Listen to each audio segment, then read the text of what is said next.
My name's Matthew Warnken. I'm going to be facilitating this session this morning and also introducing speakers as we go through. My approach to this morning's session is probably to speak as little as possible, although I'm going to have to run some kind of running commentary because apparently all these sessions are being recorded for posterity. So be careful what you do say, because it will be recorded and used against you in your further careers, advancing or not the sustainability case. But nevertheless, I'm very much wanting to have an involved interactive workshop, so less from me and more from you guys.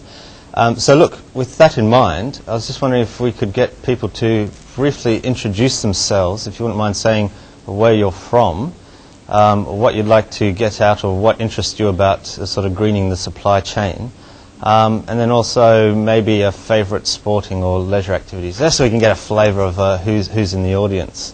So, Guy, yeah, so I'll start with you.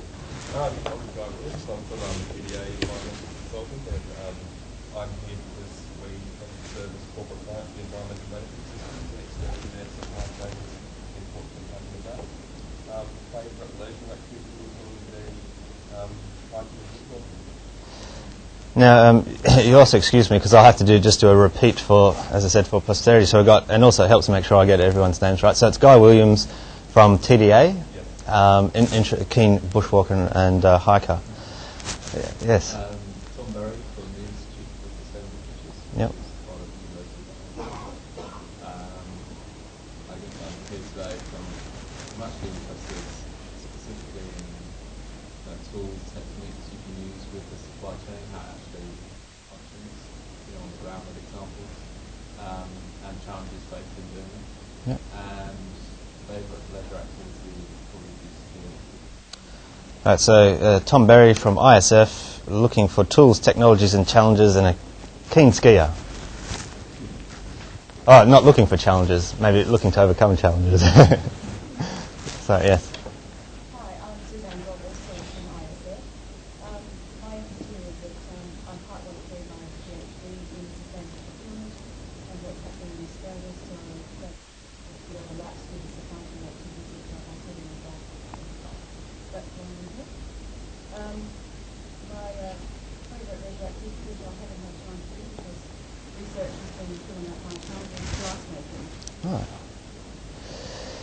So welcome Susan. Susan, is it Groff? Yeah. Suzanne. Sorry, Suzanne Groff. Groff.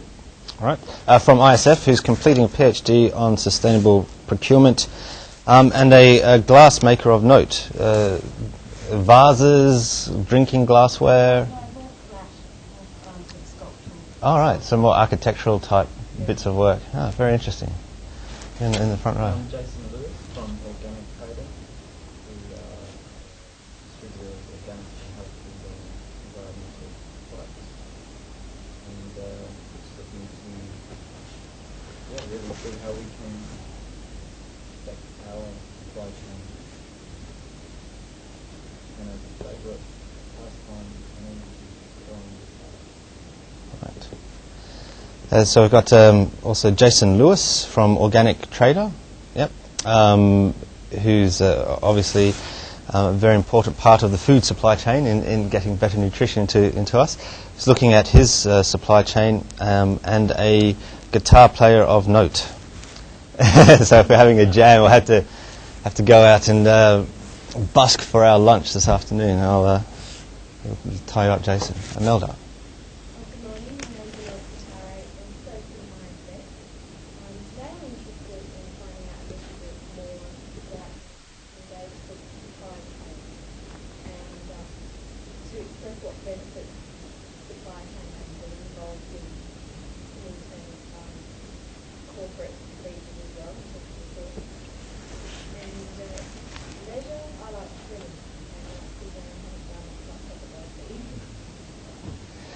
So also from ISF, Imelda Vitare,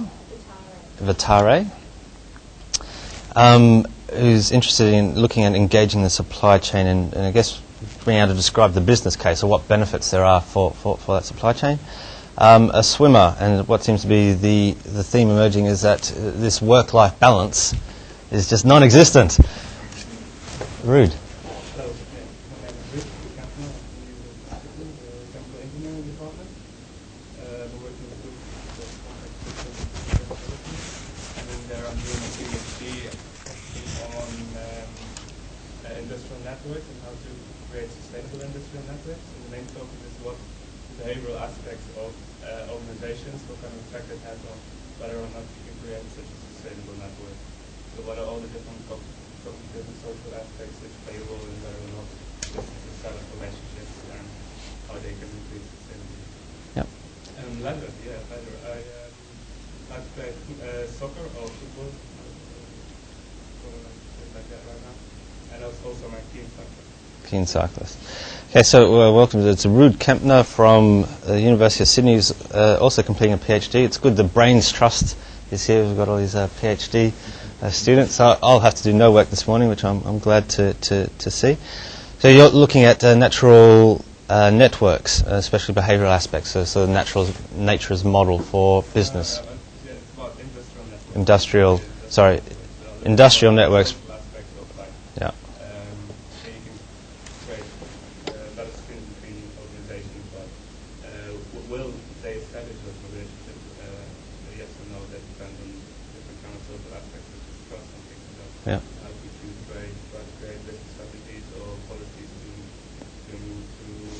try to increase So not only at the models, but actually how you get them to be implemented. And a soccer fan and a cyclist. And I've recently become a huge soccer fan myself, seeing as Australia beat Uruguay. I've never watched a game of soccer before in my life to that day, but now got the Socceroos caps, the whole kit and caboodle. Hi, Dan Ryan, seeing you as well. I've got a biotech background, so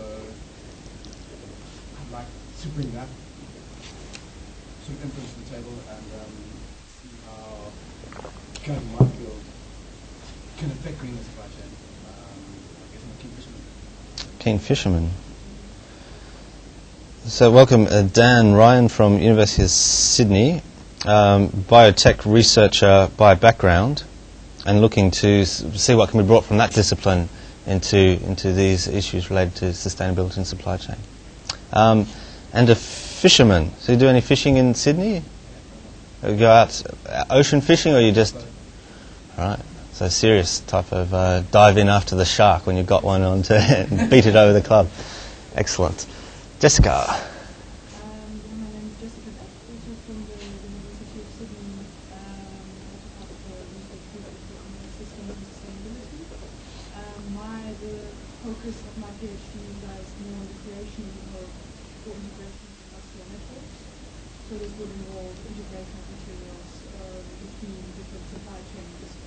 So my interest in this work has also to see what different approaches supply chain networking demand in doing those things.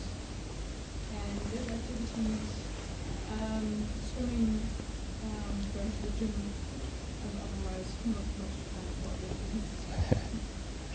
Great. Okay, so welcome Jessica Beck from University of Sydney, who's completing her PhD, looking at the integration of industrial networks. He likes to, or his hobby is also not swimming, as in the same way that Imelda is not swimming. And in fact, all our leisure hobbies are not doing the things we like to do, and going to the gym. Yes, and I'm Rene Milan. I'm from the same university as you and Jessica. I did my master's at the moment. The main focus of my master's is on looking at optimization of single entities within a bigger network and how those represent leisure activities and so forth. excellent. Okay, so also welcome Rene Milan. Yes, Milan. He's also at the University of Sydney completing a master's looking at optimization of single entities within extended industrial networks. And Rene is a keen squash player. All right, well, look, thanks for that. There seems to be just two main blocks of representation here. We've got the ISF block battling against the University of Sydney block as to who has the intellectual capital in this field. I think, Jason, you're the only actual producer or distributor of goods. So you'll be speaking with authority in terms of the actual practicalities as to, well, this isn't going to work. We've got a guy who's a consultant, and my background, I'm also a consultant. My consultancy is Warnken ISE.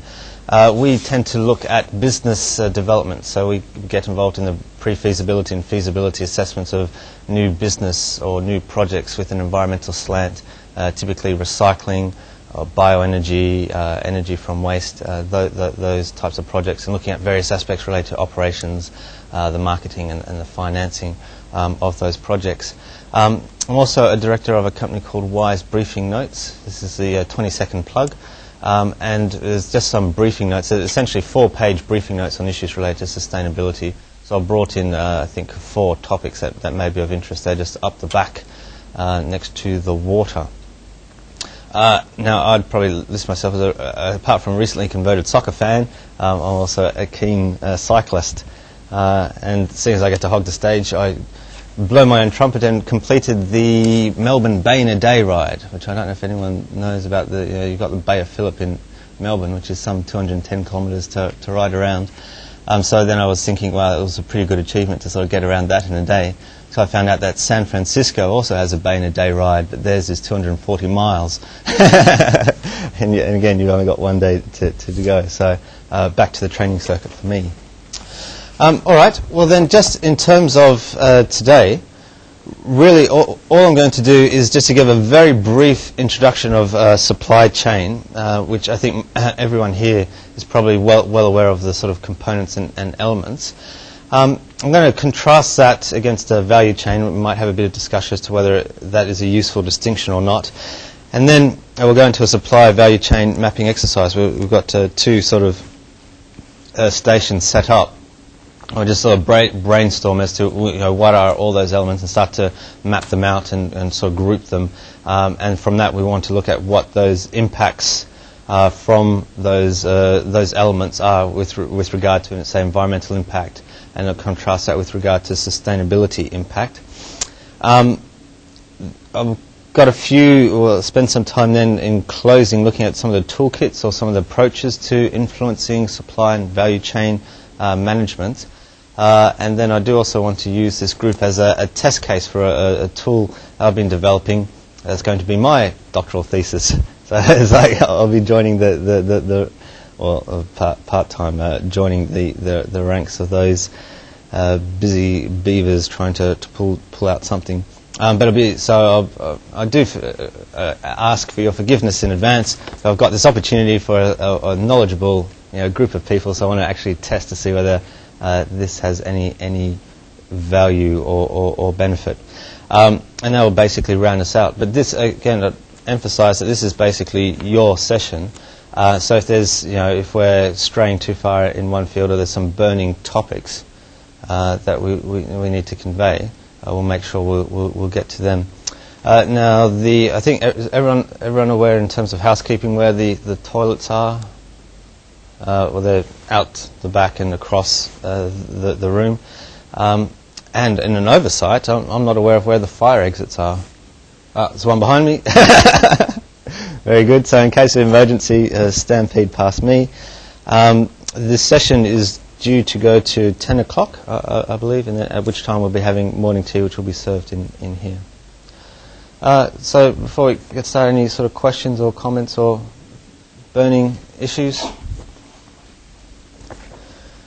The supply chain elements, I guess, basically are looking at those flow of physical resources. I'm putting physical here just to, which we'll then look at when we contrast the supply chain against the value chain. So just looking at that flow of physical resources, basically from when you extract the raw materials or the resources, when they go to manufactured, being packaged up, distributed out to the retail outlets, from thence to the consumer. And then a real focus on final disposal. So there's a sort of a real linear flow of resources. And I'd put it to you that in this regard, the sort of removal of those products or materials is really about creating the consumer space to sell more goods or more products. So we have a linear flow of resources. Everything's in a traditional supply chain is about optimizing So there's the least cost associated with that flow of resources to sort of maximise profitability. Now the issue, I guess, is when, and again this is nothing new to people in the audience, but when you sort of start to think about, well, how does sustainability interact with this supply chain management? If we're going to move beyond supply chain management purely being about trying to drive down by 5% each year the cost of your suppliers' invoices and squeeze them down, how do we go about that? And that starts to, so we're starting to think more beyond just logistics and making sure bundles of goods arrive on time to quality spec as to where they should be, and start to look at this sort of a wider range of things. Now, I think some people do put the flow of finance and information into a sort of expanded supply chain model. I prefer the sort of value chain as a concept, because you start to really think about, okay, well, where is value added, retained or subtracted from within this wider context of sustainability as impacting on environment, society, as well as the bottom line. So I've put it up for what it's worth, this definition of value chain as including the flow of information, ideas, decisions and finance can add and retain, subtract value from a product or service from the point of initiation to end-of-life management.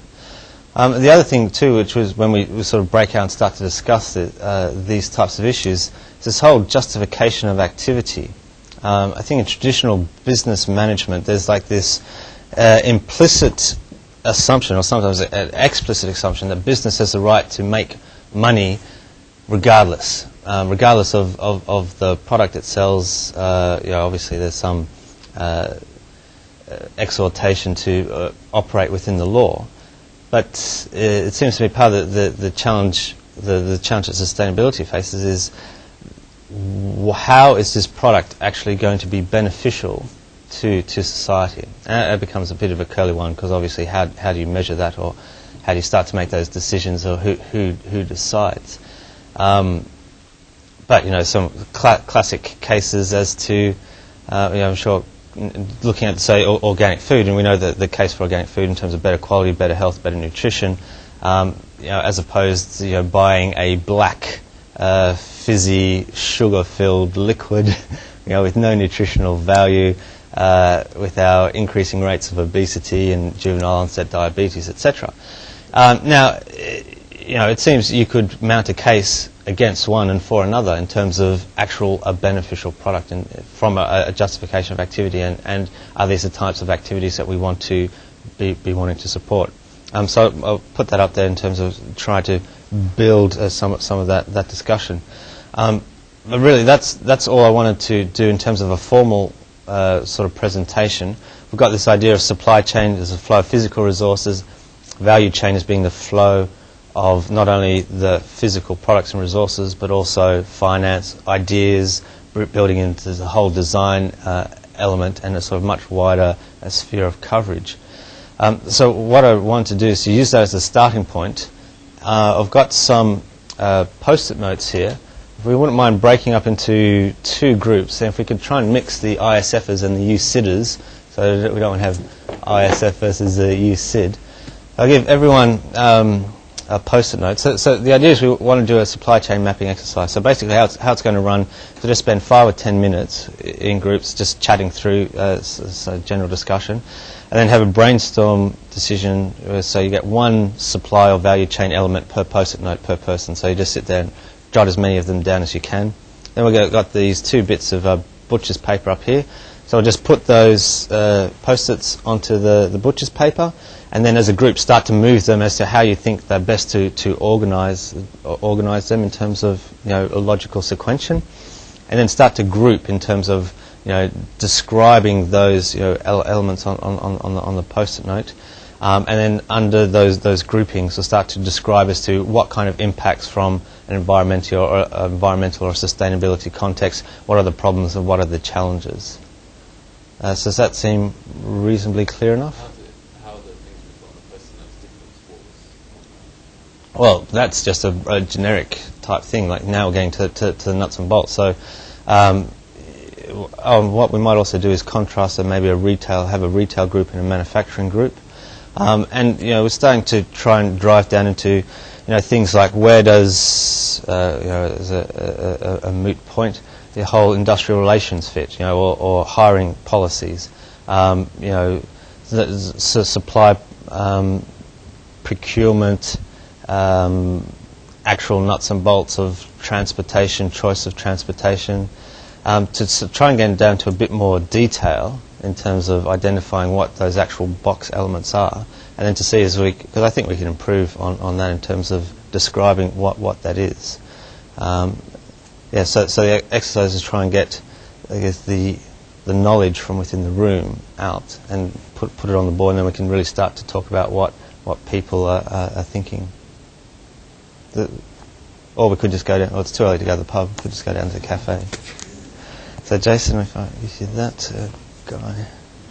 Sorry if I just Tom, Suzanne, Imelda, Rude, Thank you very much. Dan, Jessica, and Rene. Are you going to give us numbers 1 and 2? Yep. Okay. So we'll go 1, 2, 1, 2, 1, 2, 1, 2, 1, and I'll be a floating 2.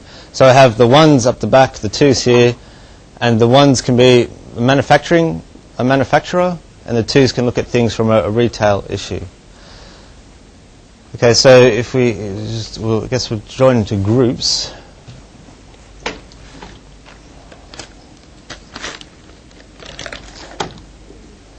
So I said 2 was retail.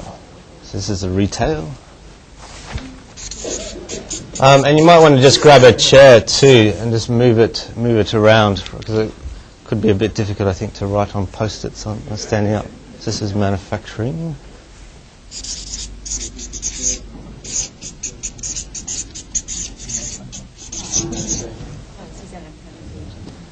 So help break these up, so we'll get in trouble. Dropping into Hi. one group. I'm sorry I'm late. That's right. Hi, I'm Matthew. Yeah, Anek there from Norway. Nick. Anek. Anek from Norway. Yeah. All right. We've just we'll talk about supply and value chain. And so now we're just doing an exercise of value chain, supply chain and value chain mapping. Yeah. Do you want to join this group here? Is that?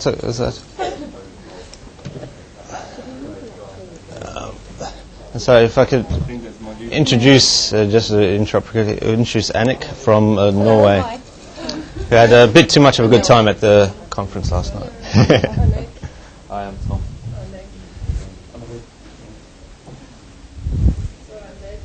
I'm staying outside. So I came by bus this morning.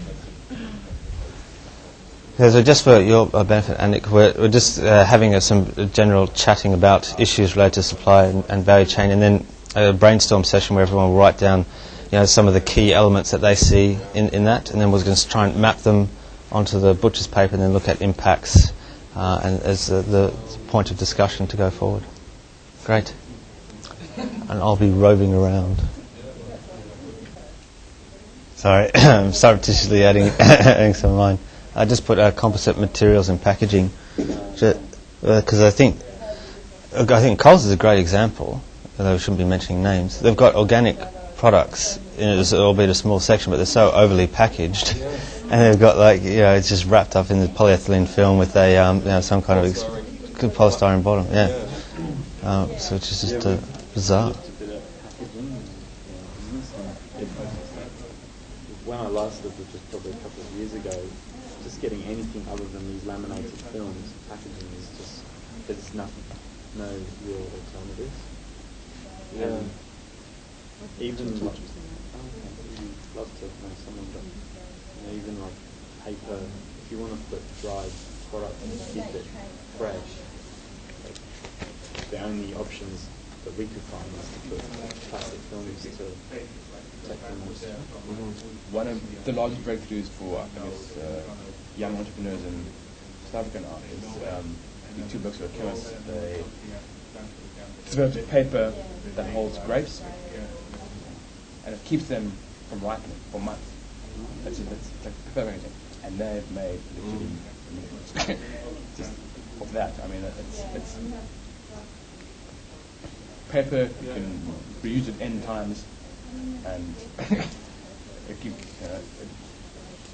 Does it emit something, or what is it about it? yeah, there's an enzyme in the paste. Because it's these green bags you can buy, they used to sell them about 5 years ago for vegetables, and it's supposed to retain the freshness of, I don't know what's in them. I've watched all the past, been on camping trips and, what's in this stuff? That's chemical though. Sorry, I know I've just really interrupted, but have you also put in a greenhouse use for out-of-season fruit? Yeah, that's Is that so? yeah. So that's up there. No, we didn't talk about. You mean using greenhouses This is to to produce? to produce a. Oh, well, alternative production methods, I suppose. Yeah, like greenhouses versus field. Is that what you mean? Yeah. And then, because obviously, then you need to heat them, and they've just got these like plastic fluted, tunnels, which are hideously energy inefficient. In relation to that, there's other ecological service providers like pollinators, I suppose, and those kind of things, and soil quality, which is regulated by. Yeah, well, crop dust is through that, but also in terms of the soil nutrient levels and those kind of things, which are regulated by various different soil fauna. Yeah. Within the greenhouse. I mean, just the local extension of that is hydroponic. Wasn't that what Australian soils are? Extension of that is hydroponic. Yeah. Hydroponic media. Because there's a move now to reseed soil with azotobacter. They fix nitrogen from the air. So like they're actually repopulating soil with bacteria now to like try and improve the quality. And the question now is, what carriers do you give these little bugs to attach onto? Because they're quite slow growing and get outcompeted by counter Nazis.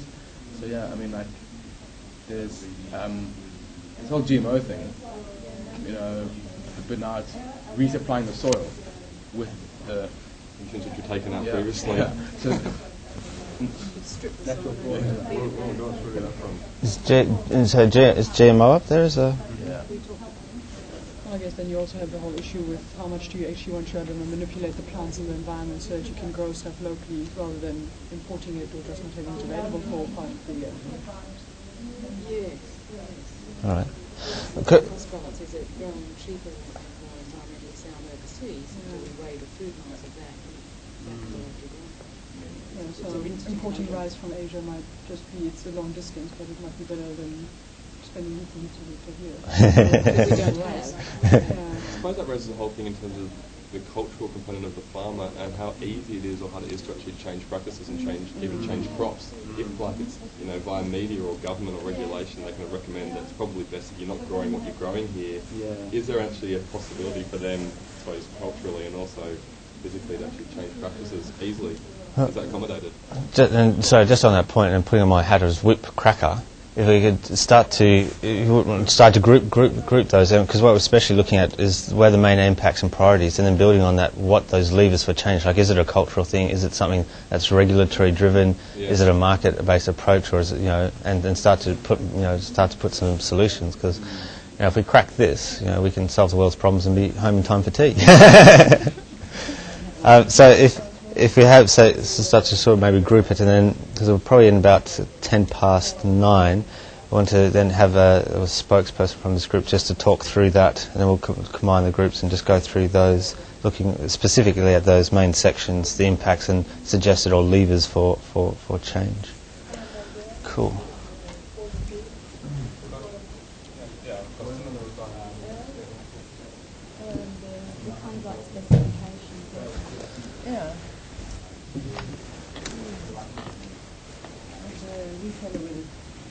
Required information from Shouldn't we sort of split it more into like material and information as well, because we mix it like Yes, yeah. That's just what material, get all the stakeholders and and then we can split. We get out that kind of stuff. So sorry to butt in. Have you chosen a specific example within the retail sector? Yeah. We thought about furniture. Furniture, excellent. Okay. So just been putting up the different stages of material flows so Yeah. far. Now we're going to add in on stakeholders. The material flow chain, and then it's the economic Information. as things like, you know, that whole issue as ergonomics, like being cropped up. I think furniture is a classic example of where you have these, you know, poorly designed, you know, instruments of torture that we spend, you know, at least 8 hours a day at in terms of working, and then we go home and, you know, it seems like all the furniture world is there to cause pain and suffering. Like, so that regardless of the actual, you know, sort of environmental impacts, you have such shoddily designed and constructed so furniture. Physiotherapy, we didn't think about Or the cost, but it seems like in a lot of these things, it's like, would you have a more polluted environment if we could actually, you know, walk without back pain? Or the more ergonomic design. Is that what you mean? well, yeah, it's because I don't see a lot of ergonomic design in furniture making. I see very little, and you have to pay a premium of perhaps double to get that. Yet, it's in this concept, say, of true or full cost accounting, it's like, you know, and it seems from some of the discussion before that the other group's looking at fruit, and so the trouble with, you know, if you have mass-produced, mass-fertilized, crop-dusted fruit is the cheapest system to run because you don't have those externalities put in. It seems that there could be some follow-on things there. But putting on my hat as whip cracker, if we start to sort of put some broad groupings around those different stages, and really I think starting to think about where those major impacts are, and then decide as to whether, you know, you want to verge towards prioritising environmental impacts or whatnot, and then start to think as to what levers for change. Like with furniture, is it going to be regulatory driven? Is it going to be a sort of market-based type thing? You know, is it new codes and standards or whatnot? Yeah, that's it. You're all right. But the requirement to environmental product declarations, for example, Yeah. that's according to ISO 14025. But so I was just going to say, Tom, you do know the supply chain from the consumer, and you know, I'm sure if your garage is anything like mine, you've got all this like used furniture that's got, you know, like a bit fallen off it and all of that. So from that point going back, and we can make some broad assumptions as to whether upstream or downstream is more important. Since this is retail, should we discuss from the retailer position? Yeah. Yeah. And they are from the manufacturer. So the retail. So I think retailers are very interesting in that presumably they're buying the goods. So yeah, they've got all that upstream where, you know, they're the major buyer, and they're the interface too with the consumer. You know, so it's almost like the retail is. Requirement that and see what we can give to the. And it's also the retailer who plugs out the advertising, which sort of starts to then, you know, is there market demand that, you know, these manufacturers and retailers are meeting, or are they creating demand? Like, do we really need? I've wandered through that super centre down in near Moore Park, where's the IKEA superstore, and the amount of stuff that you can buy there. It's like, do we as a society have a demand for all those different coloured plastic doobalackies? I have no idea as to what they actually do.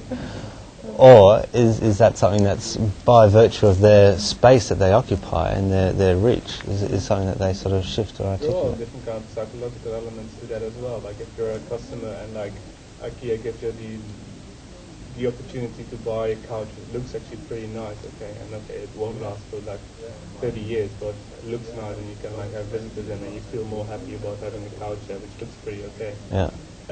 In comparison that like, no, we're going to only make quality products which last like for 50 years, but then only 10% of the people can buy that kind of furniture, and the rest is to sit on really like old stuff and don't feel happy with that.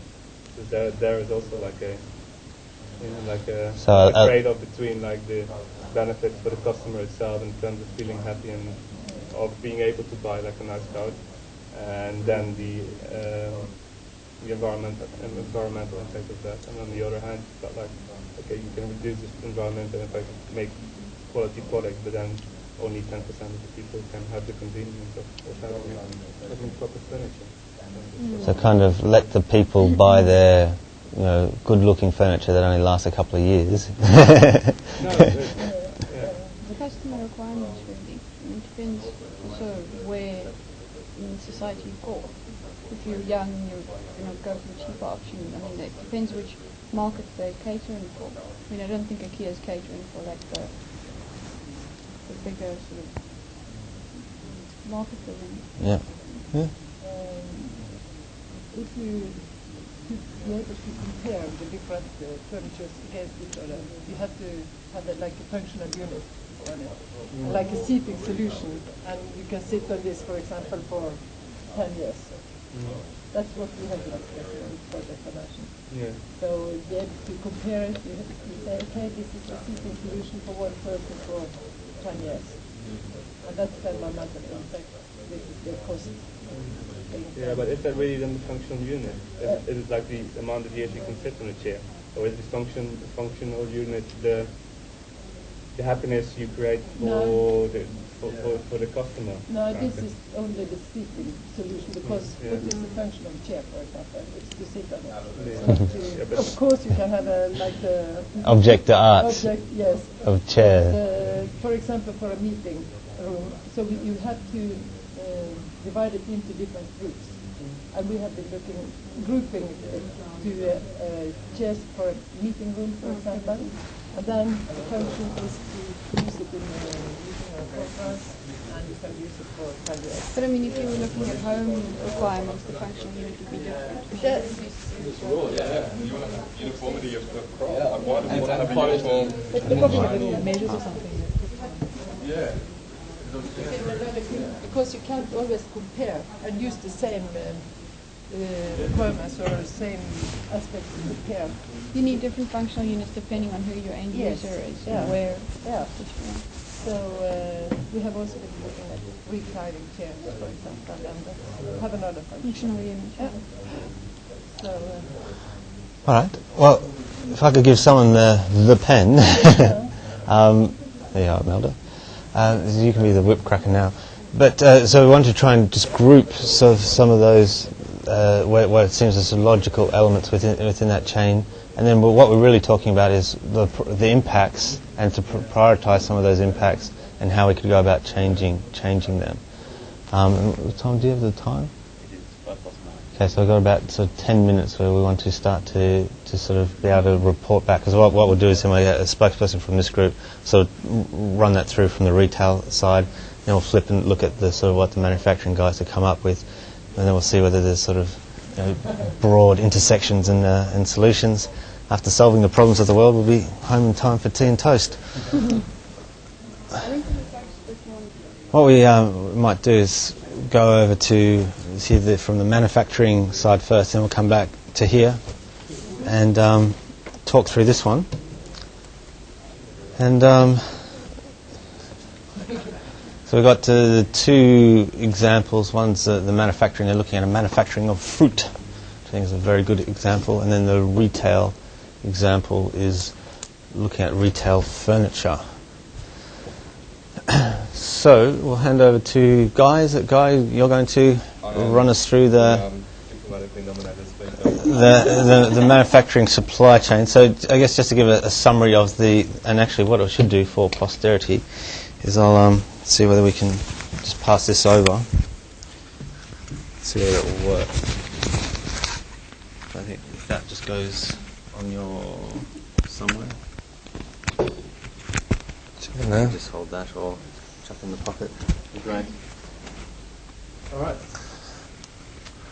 So we manufacturing, and we were looking at fruit we chose in terms of an influence within our group in terms of organic product. Although that's mainly dealing with processed food, we looked at the complete supply chain and life cycle in terms of how fruit is grown and then transported and manufactured in various different ways looking at it in the supply chain initially, and then we kind of started to group it in terms of this as a process from farm in terms of the various inputs which go into growing fruit, looking at various different resource inputs, fertilisers, seeds, right through to ecological service providers in relation to pollinators and pest management and those components.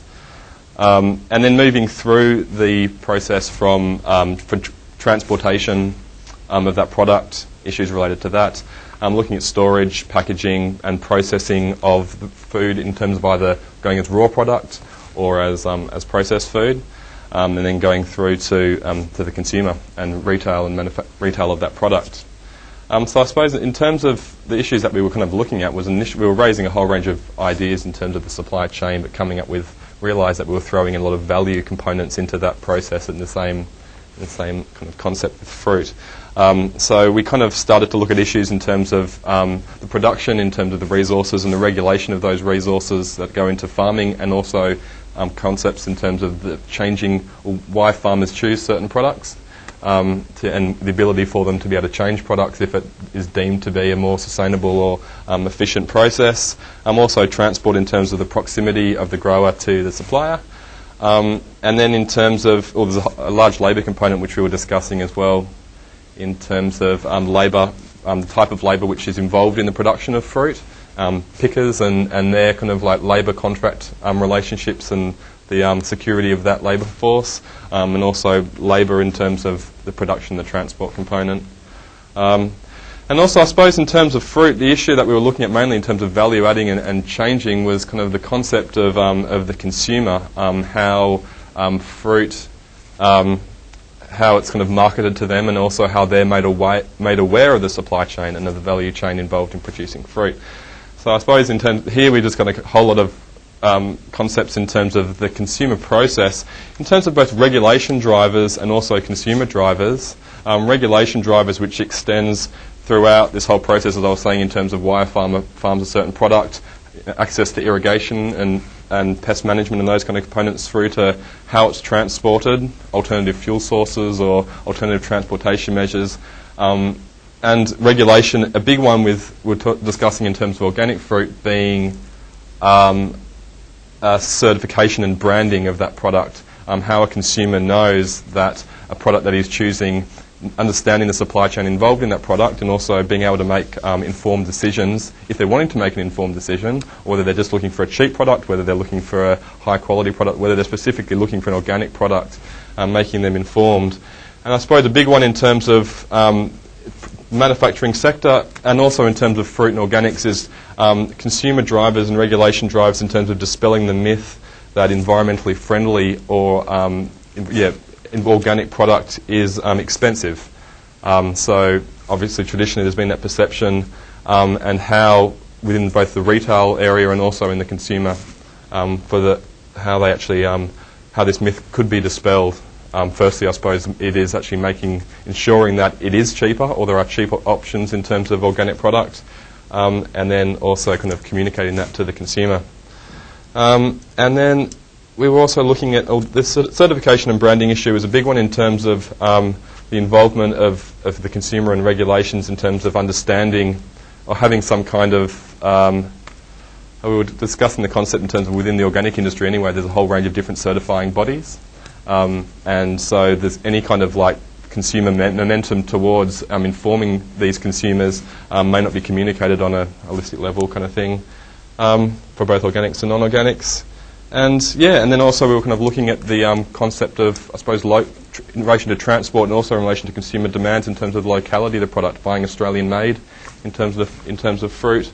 Also in terms of competing with overseas markets, in terms of the provision of pest management procedures. We're discussing an example with pollinators, and also competing with overseas manufactured fruit products, how you actually communicate that to the consumer and make it cheaper, and regulation forces in terms of time and money being made available to change over to different products and to become competitive.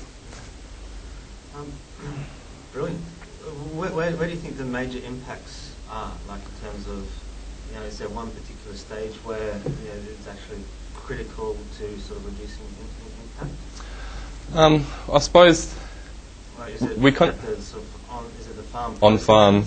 I guess is that the key? We kind of really, I suppose, as the logical flow of a supply chain in terms of from the on-farm processes through to the consumer, I suppose we kind of polarised our impacts and found that those two ends of the scale were probably where we kind of focused most of our attention. So those on-farm processes in terms of labour, resources, the impacts associated with that and reducing those impacts is one component. And then we spent quite a bit of time towards the end and had some really enjoyable, lively discussion in terms of those consumer impacts. So the consumer being, having food put in front of them, and then the impact in terms of the choices that they make or consumer choices. So they're probably the two. And did you identify some key element that need to change, like to sort of, if you could be king of Australia and to create King Guy. Yeah. King Guy we would probably raise that this one here in terms of dispelling the myth of environment or environmentally friendly product being expensive. I'd say that would be our biggest one, and that obviously has a whole range of different processes in terms of media and consumer choices and regulation which influence that. And then I suppose in terms of making that happen, you also have to go back to the beginning in terms of those on-farm processes, providing mechanisms and mediums for farmers to change their practices culturally and economically.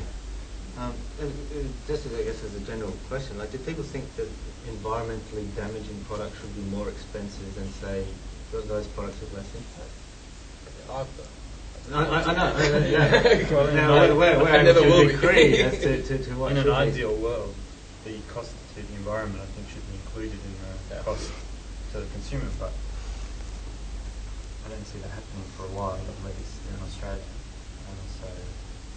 So I think in the meantime we have to find alternative ways of educating the consumer to choose the products which are better, and then drive those changes by the consumer choice, drive the changes back through the chain. I mean, that's already happening with the petrol industry. For example, if you buy leaded petrol, it's more expensive than unleaded. But I think that's just a they're phasing right. That's what you're saying.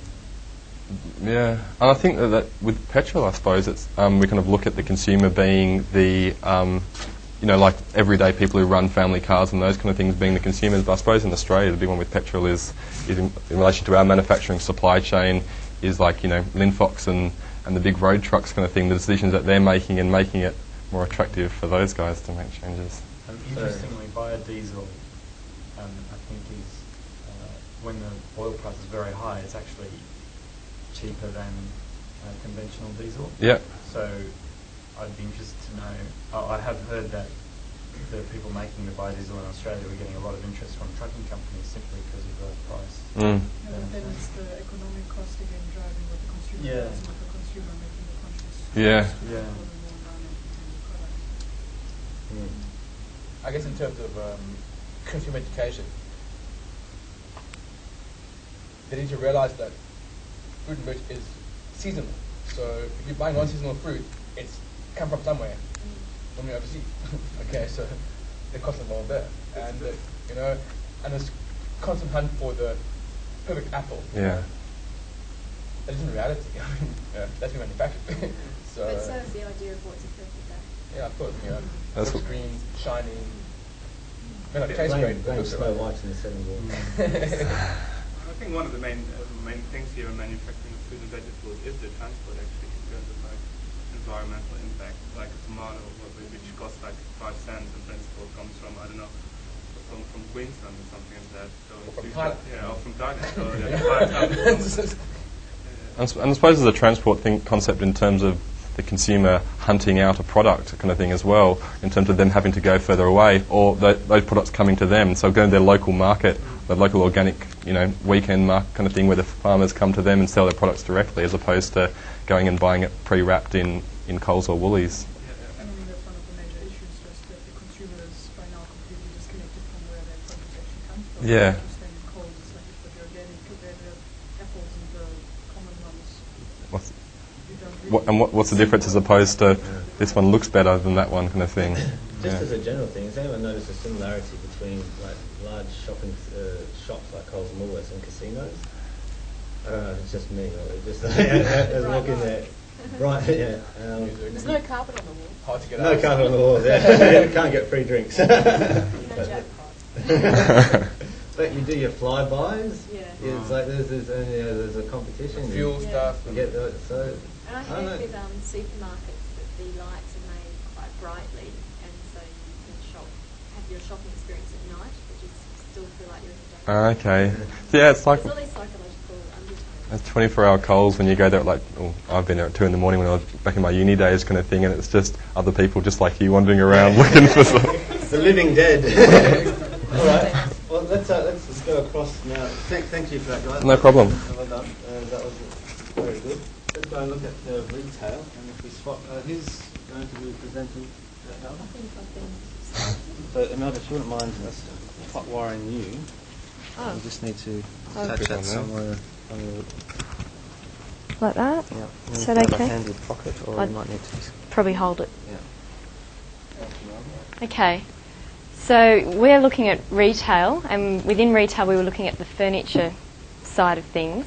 Like your group in fruit, we looked at the whole spectrum and had to draw some boundaries because it's quite endless when you go outside systems. So our focus is retail, but I'll walk us through from the end where we actually focus more on forestry, so timber rather than metals and things like that, so timber product. And within forestry, we were looking at different elements like the logging components, landowners,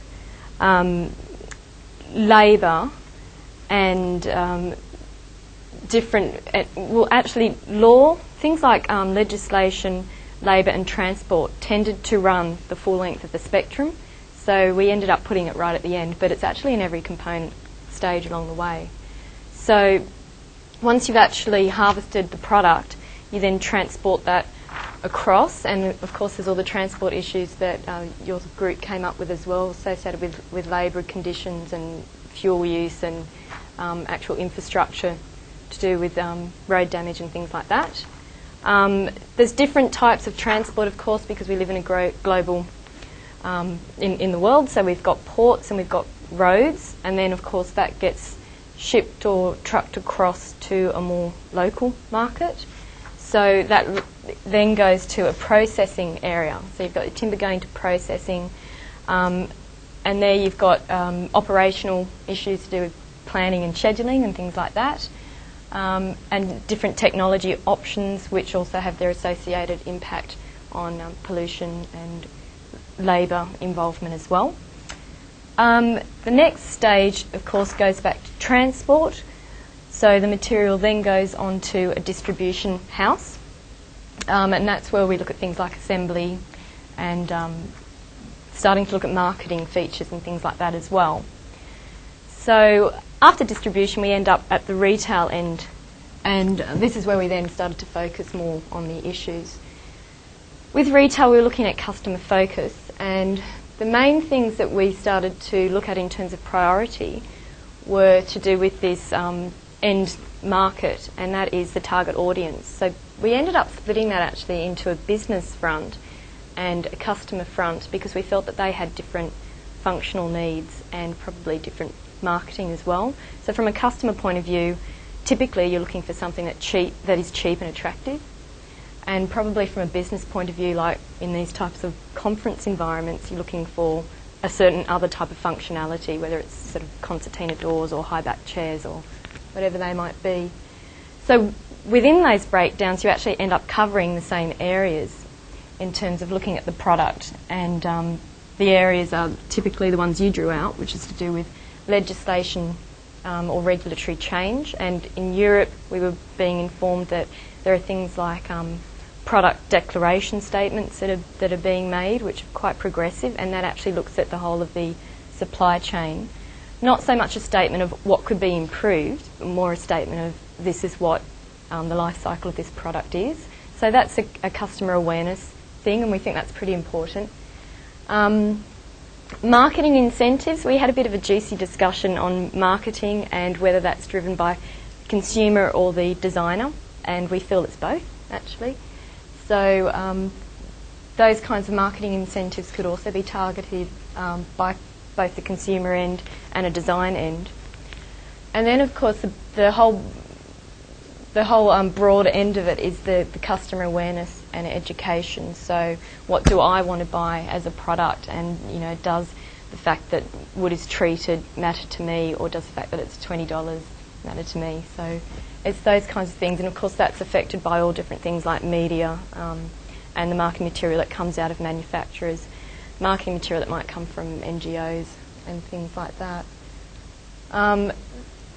At the end of that, we looked at the end use of the product and whether or not that product, that piece of furniture, could be recycled, or part of it could be recycled, or actually if it ended up being landfilled, which is typically the very end.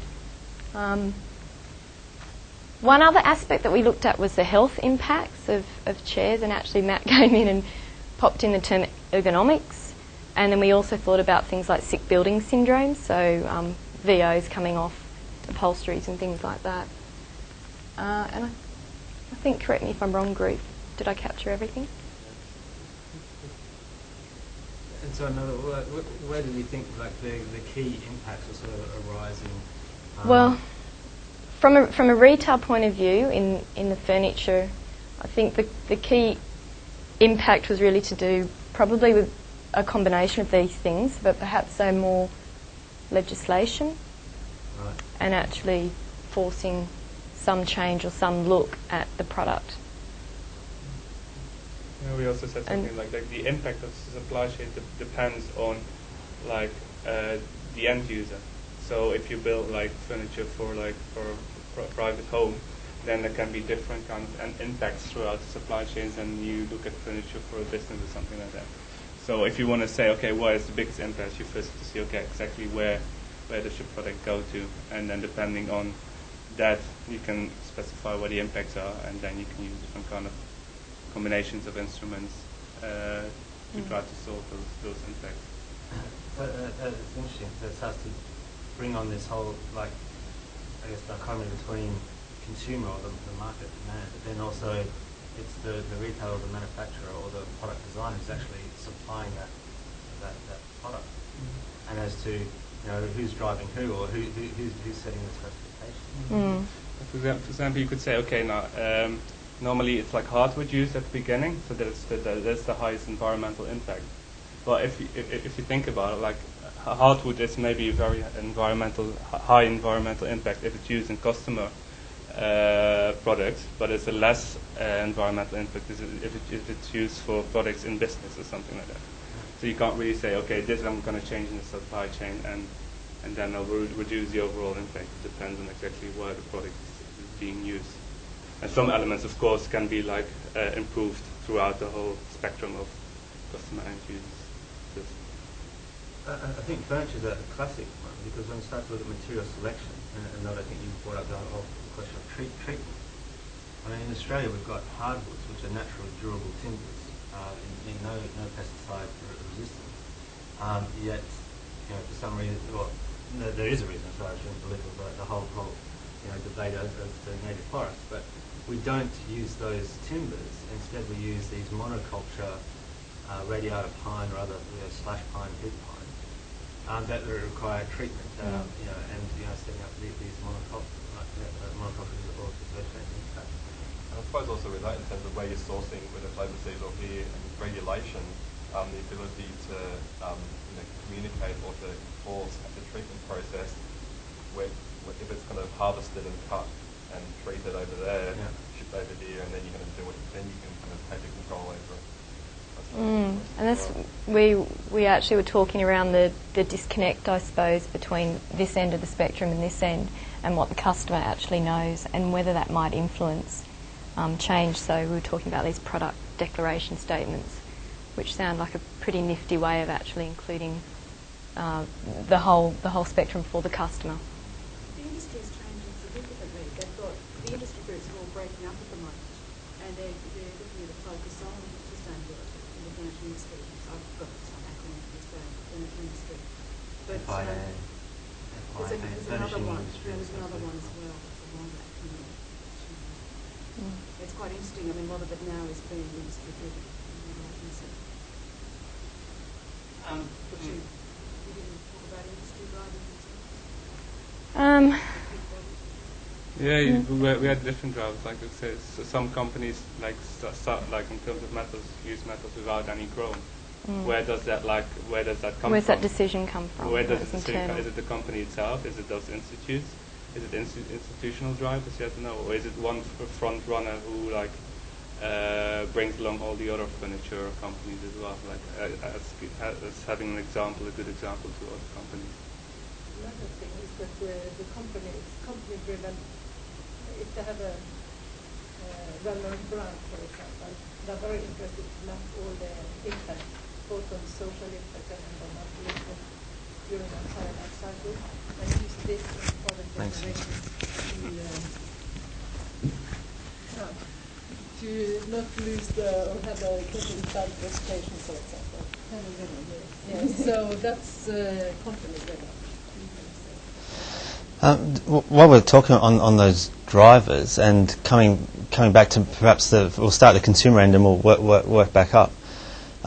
Is it expecting too much of, and we perhaps should differentiate consumers into institutional consumers, which I think Suzanne, your work on green procurement.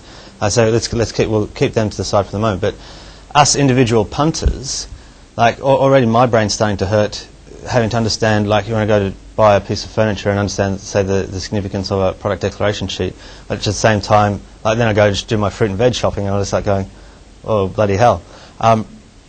Are we asking too much of individual consumers to have that level of to be able to differentiate between products? I don't know. We'll have a quick show of hands first and then we'll discuss it. So, should consumers be educated across all product types? Right.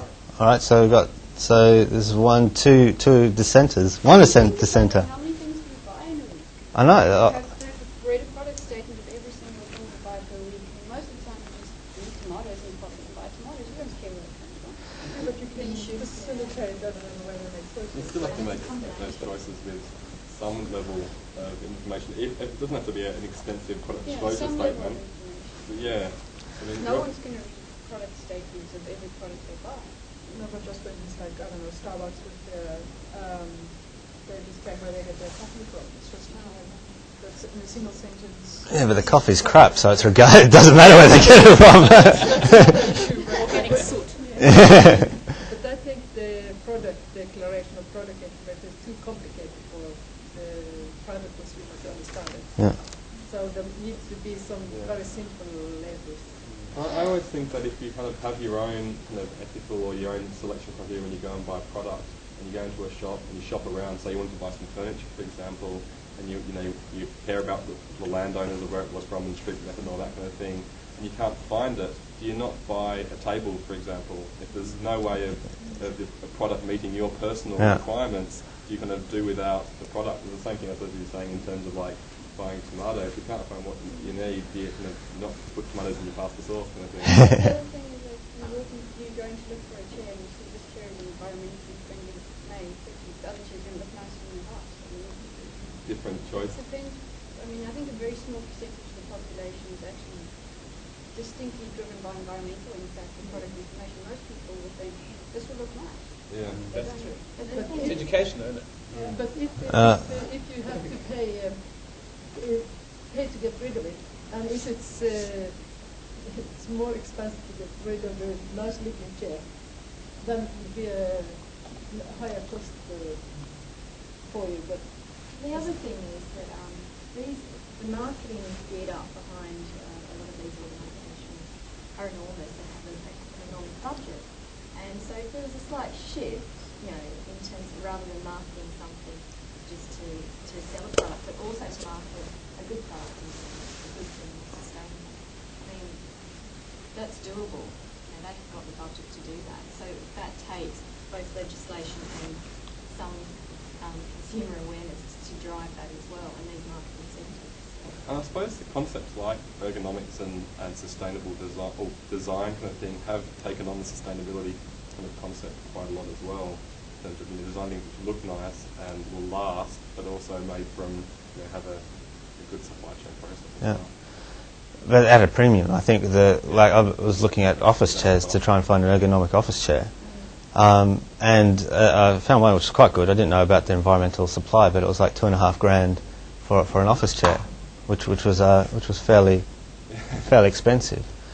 But then, as I think with a lot of people who spend too much time in front of a keyboard and not enough time pursuing their leisure activities, the downside of having poorly designed work interface in terms of the built furniture is just atrocious, like it's high impact. All right, so but it seems that there's the high expectations of us as citizens in that our responsibilities are to apply those types of criteria. Large institutional organisations. So, so if we've got individual consumers, there's a feeling that you should be differentiating on these sort of different types of criteria. But you're only one in the market of Australia. Is what if you knock out people under 12 who don't have enough pocket money? Is what, say 15 million people? So 15 million consumers, one or 12 amongst 15 million. So not a great market signal going back up the supply chain, but institutional investors. So these are the companies who are purchasing more than one unit off, thousands of units off. Yeah, is that and to bring in then for the discussion this concept of legislation, like you can't legislate people to make better decisions or regarding, but it seems you could in terms of procurement or governments actually implementing some kind of procurement policy. I mean, Suzanne, what's your conclusions, or you don't want to give away the... No, it's fine. Institutional buyers buy quite a different way. I don't know anyone, so... Anek brought up a very good point. Institutional buyers buy both for the product and also the organisation. If I can use this of the IKEA example, if you were a domestic consumer, you would buy for IKEA. You would go there because of the stories and the things that you know about IKEA, and you go and buy a product there because you know you're buying a product of certain qualities. But institutions buy in a similar way, and they buy in that way because they have a contractual arrangement. So there's obviously a financial burden that's lessened because a unit cost is reduced, but they know the company, their practices, but also their risk we manage as well. So they buy for the product and also from the supplier. But very often the official procurement is, or governmental procurement is driven by legislation. Yeah. And in Norway, for example, it's required to collect the environmental information. And you need to use that when you buy for an institution, for example. And it's also EU directives. And you also need to, as a producer, you also need to come up with information about how this should be treated as the end of life. Yeah. And I know a company that have lost their contracts because they haven't had information about how it should be treated. So in Norway, you're saying, Anek? It's very strong. It's a legislation. It was. And companies have lost their contracts to government or. They lost the contract because they had no information about how the furniture should be treated. Right, at the end of life. The end of life, yes. So it's a reporting obligation in terms of evidence in that way. Yes, they have to fill in some forms, or some companies are now developing product declarations, environmental product declarations, and we are having a project now where 80% of the Norwegian furniture are going to have those product declarations. And they are using this when they ask for a contract. So this obviously starts to bring in this concept of the impact at the end of life and extended producer responsibility or product take-back or product stewardship. Yes. Now, for the fruit people, what's the extended producer responsibility of a fruit manufacturer? To take back to take it back at its end of life. So we come and collect your call from the door.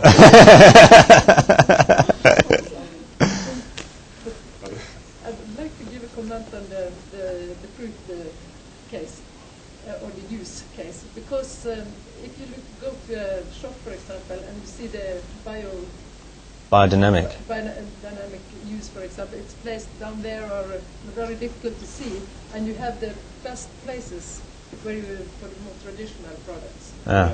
And very often you see it's like a corruption or something. the seller, they are getting the best, buying the best place to show the product. So this, of course, is being able to buy shelf space in supermarkets, and so the people with the big market pool get at eye level biodynamic.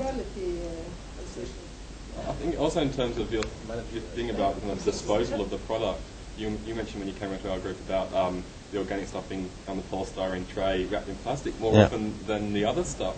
Thing. And I suppose that if it's not, then there's an educational component as well to be, as part of your consumer education about buying organic, there's talking about how you dispose of it. And if it's organic product, both in the packaging, which might have a high biodegradable function as well, even if it is like a wrapping kind of thing, that you could, that has a, you know, there's a component there to educate the consumer about how they dispose of it without you having to go and dispose of it or pay for the disposal. So you raised a couple of interesting points there, Guy, and this starts to come to the whole issues of greening the supply chain, making decisions, which we'll get onto in terms of like needing support, decision support tools.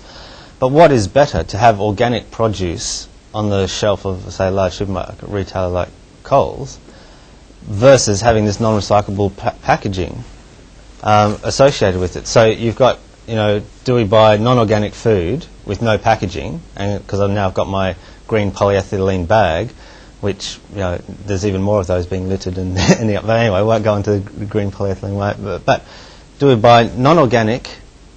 You know, so mass-produced, fertilizer impacts, soils, etc. No packaging, or organic with packaging? Oh no, organic with packaging or non-packaging? Let's have a quick. So organic with packaging. We're all our. I think it's too complicated. We need to do a life cycle assessment. Well, but I'm unfortunately where I live, Coles, which is late at night. Coles is the only place where I can get organic food, so I've got to decide whether I buy it. And so, like, I want direction here. Should I be buying the organic stuff over-packaged, or the under-packaged non-organic stuff? Take the product out of the packaging in the shop and then. All right. Okay. So then now I'll be known. You can buy half cucumbers, like which are packaged. Like, do you buy a whole cooked cucumber and then you only use half of and it? throw the rest away? Yeah. So all the water and all the pesticides which is used to produce that half cucumber is just going into the rubbish bin. Or buy these, sorry? Or buy the compost, yeah, but then it's all the cucumber comes all the way to go into your back garden. Or do you buy half a cucumber which is wrapped? This is again another very interesting point, Ruud. So that whole question of, it's almost like the service life of the food or fruit. And see, this is interesting because we're looking at the whole managing the supply chain, and I think the electric kettle is a classic case. So we can design our kettle, optimize our manufacturing, you know, optimizing our recycling system. So we'll take the kettle back at the end of life. But by far the major impact is going to be householders putting twice the amount of water in each time to boil the kettle. So they're doubling their water use, doubling their electricity use. Than is ever going to be sort of made by us in terms of manufacturing decisions. So when you're making tea, if you fill up one cup, put the 1 cup in. But does that mean that because the manufacturing impact will be so little compared to the consumer's impact, that you shouldn't worry about the manufacturing impact? Well, I don't know. In light of that, intuitively you'd say, well, no.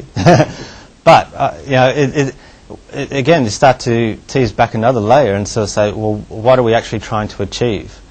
And in where we are now, is it okay just to get the change in mentality and mindset without worrying about like the finer detail, and you know, have that as part of a continuous improvement? I don't know, what are some people's thoughts?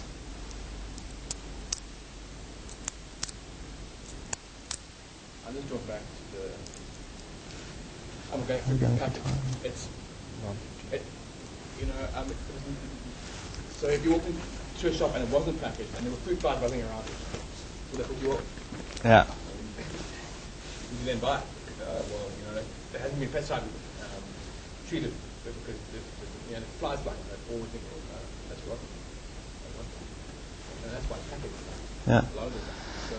So. Perception again. So maybe in a perfect world, if we had the internalized costs of everything built into the product, it wouldn't matter. Like, it would be reflected in your price. You basically buy what you want, do what you want, because you'd end up paying for it in any case. But that's not being used. Ah, yep. Sorry. So the whole, because we haven't even touched on resource efficiency. Yeah, I mean, of course you can pay more. You can pay whatever the true cost of it tends to be. Yeah. But that's not actually reducing our footprint, which is really, as a society, what we need to head towards, because we Yeah. I think there's a whole thing about efficiency and effectiveness. I think like coals can produce very efficient like vegetables for very cheap and things like that. But what if you have all those small little mixed businesses like in every street, which actually know what the customers want within the street? So that mixed business can have exactly the amount of vegetables every day, which is needed for the street over there. It has that information, while Coles needs to buy all different kind of fruit and vegetables, and half of it is thrown away at the end of the day because there are no customers for there, and Coles can't control the information about people coming there and not coming there. So I think a mixed business is far more effective actually than like a big Coles, even if it's like probably more expensive to get the product there. Yeah. That's right. And if you use the sort of diversity and nature as model in terms of your industrial network, you'd say more shops, more customised to meet people's needs, rather than these sort of great big monocultures. And basically, you've got little choice and a little variety. I'm conscious that we're sort of rapidly running out of time. Mel, that was the whole point of that resource efficiency. Also brings us on to this whole idea of like reducing our footprint, reducing our eco footprint. And there's a briefing note on ecological footprint at the back. Sorry, brief plug. Just a couple of minutes on that, because there seems to be a clash in terms of like actually putting limits to growth, or limits to consumption, in terms of can we have unbridled growth and development and consumption while reducing our footprint, which is a sort of factor 4, factor 10 servicizing dematerialization argument? Or do we need to sort of accept perhaps that we need to go without the table, we need to go without the tomato, or we need to go without because we need to start putting some limits to consumption? I think it's very important to focus on the right thing. What gives the most serious impact? Right. And for example, the use of energy throughout the value chain, or some other, the most important aspects. Yep. And but as a consumer, it's very difficult to know. We are like experts, so we can know how to choose. But I think it's very important to teach or to get information about this out to the consumer. Yep. I also think as well, though, even as experts and also people in science and government, I think it's tricky to obviously compare things that are focused in terms of research dollar and also public perception, like energy being a big environmental impact area. I mean, it's one that needs to be communicated and also investigated as well. How you compare, recycling kind of components, or energy, or wastewater, within Australia. And setting those priorities. There's also the whole social mindset that consumption equals happiness. So the more you afford, the bigger your cars, the happier, more successful you are. It works for me. No, sorry. Which again is this point: is that who's defining what quality of life is? The marketing consultants at good friends at McDonald's and Coke and Ford. And as I said, like a priority setting kind of thing, it's a tough game. It is. All the more challenge for us because it's incumbent upon us to change the world. So let me just try and briefly wrap up, because I think we've got about 2 minutes before morning tea. But look, thank you, Melvin, thank you, Guy, for and also the groups in that discussion. I thought also just in terms of feedback, do you think it's worthwhile trying to distinguish between the flow of physical resources and then these other sort of flow of information and finance, which we sort of haven't got on in terms of the impact that they might have? Is that a useful distinction, or? Yeah, we've got some general nodding of heads. That's good. And most of these we've covered. We perhaps didn't go into a lot of the end-of-life management options in terms of, do we compost at home for the food waste that we don't add? Do we put a big infrastructure technology in, say, an anaerobic digester? With the furniture, should it all go back for reuse, or should it go back for energy recovery, or whatnot? But they're obviously a part of it in terms of defining that overall impact. Just briefly, some of the toolkits, people are obviously aware of life cycle assessment, cleaner production, extended producer responsibility, product stewardship, design for environment. I think Canadian government put together a fairly good design for environment package for small to medium enterprises. Again, I think what this morning's 2-hour session has shown is we probably need a 2-week session, because we haven't even started to look at those small to medium enterprises and how they impact the supply chain. Like most of the examples have come out, sort of been focused at those larger manufacturers, IKEA, Coles, Woolworths, etc. But so small to medium enterprise, and how do you change their involvement? And are the big companies responsible for sort of bringing them on board? It's interesting. Like, should big companies be looking at trying to green their supply chain, or should they look at just being responsible to their supply chain? I mean, I think in one of the large, I think insurance companies did some work with their small to medium enterprise companies and said, what would be the best sort of impact or change? And they said, pay our invoices on time. Yeah. So it's just like, it didn't. What would the single most important change for us SMEs, like getting paid on time and avoiding those follow-on impacts within their company from that payment. I think the service sizing, again, which we sort of touched on, materials intensity per unit service, ecological footprint, and then my great big thing, which I wanted to unveil, which was the sustainability prism. But I think we're on time at 10 o'clock. So can I just quickly beg like 2 minutes just to put these series just as a concept, and then just get a show of hands as to whether it's worthwhile, fleshing out in more detail, or whether I should just scrap it and look for another thesis topic. So basically, this is like just trying to look at essentially everything we've discussed and trying to put it in some kind of diagrammatic format that you could be used as a tool to look at, as any business, what sustainability means to them. So you have your traditional business model, which is sort of fairly one-dimensional and linear. You've got to optimize shareholder value. The functional units of any business relate to finance, operations, marketing. And then you've got to have a customer base. You've got to be selling something, otherwise you don't have a business. You go out of business. Triple bottom line sort of expands that out and says, well, now you don't just think in terms of those activities from a financial or economic perspective.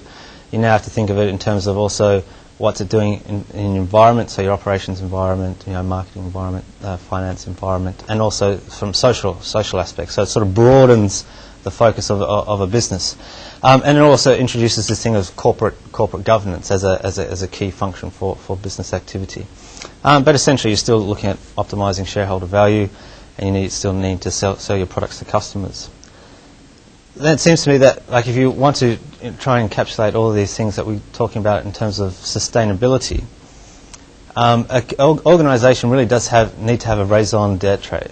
I probably haven't pronounced that right, but a reason for being, the justification of activity, how what they're doing is actually being of benefit. This then defines, the shareholders basically have subscribed to this ultimate purpose. It's a layer of corporate governance. They think more in terms of community license to operate, in terms of underpinning their customers. So it's not just having customers, it's having community license to operate. And you need to be thinking in terms of those three silos, not only for your midstream activities, which is what is you as a business, but also downstream in terms of your downstream customers, and then upstream in terms of your upstream suppliers or people feeding it in. So you can then start to look at, in terms of where you start to set priorities or where you start to engage, by sort of unfolding that matrix and then mapping out, who those stakeholders, who those people are, who those elements are, and whatnot. So that's it. That's the model. And so it'd be helpful is to just as a preliminary thing is to, you should keep going. It probably could weave it into a doctoral thesis or go back to the drawing board. Like, did it make sense? Is it sort of? Got again some nodding of heads. People are still awake. I really like the justification of this community add those two elements onto it. Yeah. But what if you use it as a business model and your supply uses the business model as well? If you have different priorities in there, would you put different platforms between like companies who have to cooperate with each other, but have their own like sustainability business model and try to optimize that. Yep. That would be like if I use this as my sustainability business model and move downstream to my supplier, I say, okay, you have to do this to optimize my sustainability business model. Right. Maybe that supplier says, no, you have to do something different Yeah. for me because I want to optimize my sustainability business model. So maybe that would be some kind of more integrated focus. So but yeah. on the other hand, like this is the way it works now in economics, and in our economic model we are operating right now. Yeah, so one person's sustainability could mean someone else going out of business, or which you think isn't going to work. It's a good point. So this might be nice for a visualization tool, but then when you start to deal with the practicalities of that dialogue, there's obviously going to have to be a lot of negotiation. Maybe it's like where do you put justification of action and like license to operate? Where do you put those? Do you put it on the business or a couple of businesses or a network or a whole nation? Or the whole world. And just by way of final comments and thought provokers as we go into morning tea. It is 10 o'clock, isn't it? Past 10 o'clock. What's interesting, and sort of just had a quick chat around to some of the players who are looking at greening the supply chain and involved in that debate. But to date, I don't think anyone in Australia, I was interested to hear the Norway example, but I don't think anyone in Australia has lost their procurer or being a supplier, so lost their supplier status as a result of not being sustainable. So this is sort of like you can set performance standards, but then if 95% of your suppliers don't meet those performance standards, you're going to wipe out 95% of your supply line. And then is it acceptable to say, well, there's going to be difficulties in looking for the most green or the most environmentally friendly product. We want to work with our suppliers to make them more sustainable companies. So we're not going to set standards on their products per se. We're actually going to work with them to make them a sustainable company in whatever that means for them. Or is that just a nice way to sort of opt out, because then you don't really need to do anything other than, say, produce a sustainability report. The role of training, we talked about that sort of education. Perhaps large corporates can influence their supply chain in terms of building up those levels of knowledge and awareness. Maybe this is an extended corporate social responsibility where if you've got the ability to display leadership, you've got an obligation to show that leadership. We talked about invoice, and then the other question is design. If we had more designers, maybe they'd be saying that design can save the world, because you can design your product in such a way that has minimal environmental impact during production. You can't be abused during its life. It enhances value to all those in total, and at the end of a life, it's designed for disassembly and can be reincorporated back. But is design the saviour to our solution, saviour to our problem? Okay, so look, that was a pretty chopped up session. I think we started to discuss some of the issues involved in just as a concept of supply chain, or green the supply chain. We started to pull apart as to how complex a lot of those issues are, and the amount of discussion and debate and dialogue that needs to occur. I'd like to thank you very much for your participation, and the theme of supply chain continues. I think we've got some good case studies from, amongst others, IAG. So hopefully you'll see a way to coming back. But thank you very much.